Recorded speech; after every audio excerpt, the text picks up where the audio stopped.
ഒരു ലവ് ലെറ്ററിൽ 2 വരി എന്ന് പറഞ്ഞു. I love you. അയ്യോ ഇത് കഴിഞ്ഞ ഇന്റർവ്യൂ പറഞ്ഞു ഓടിക്കേ. ഇത് പുതിയത് പറയണം ചേട്ടാ. I love you. അതേ ചോദ്യമല്ലേ ചോദിച്ചേ? അത് ഞാൻ ഇങ്ങോട്ടല്ലേ ചോദിച്ചത്. മറുപടി കൊടുത്തോ? അല്ല അത് അന്ധകാലത്താ. പിന്നെ മാമന്റെ അന്നത്തെ മറ്റേ കവിത പോലെയൊക്കെ എഴുതിയിരുന്ന ഫുള്ള്. പിന്നെ വളർന്നു വന്നപ്പോഴാണ് ഞാൻ മനസ്സിലാക്കുക അത് കവിത ഒന്നുമല്ല, വെറുതെ കവിതയല്ല, ഭയങ്കര വൃത്തി, അശ്ലീലം. പിന്നെയാണ് അത് മനസ്സിലായി, തിരിച്ചറിവ് വന്നത്. അങ്ങനെ ആ കൈസേഹോയിലേക്ക് വന്നു കഴിഞ്ഞാൽ എന്നോട് ഇവര് പറഞ്ഞത് ആപ്പ് കേസായിട്ട് പ്രൊമോഷനാന്ന്. അത് ഫീമെയിൽ ലീഡ്.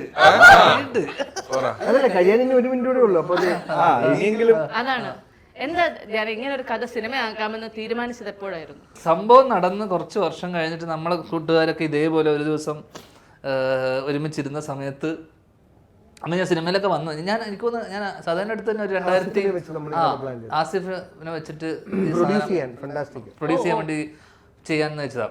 അങ്ങനെ അന്ന് കുറച്ച് വലിപ്പം ഉണ്ടായിരുന്നു, കുറച്ച് വലുതാക്കി ചെയ്യാം.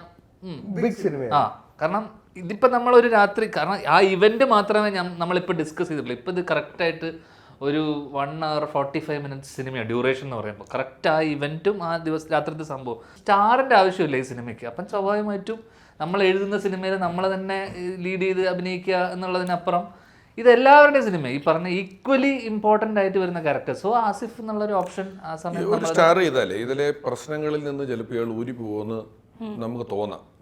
ഞാൻ പറഞ്ഞാൽ ഇപ്പൊ ട്രാഫിക് എന്ന് പറയുന്ന സിനിമയില് നമ്മുടെ ടെൻഷന്റെ പ്രധാന കാരണം ആ വണ്ടി ശ്രീനേട്ടൻ ഓടിക്കുന്നതാണ്. അതിവിടെ അല്ലേ, ട്രാഫിക്കിലെ വണ്ടി ഒരു ലാലേട്ടനോ മമ്മൂക്കയൊക്കെയാണ് ആ വണ്ടി ഓടിക്കുന്നതെങ്കിൽ ഇത് എത്തും എന്നുള്ളതിൽ നമുക്കൊരു സംശയം.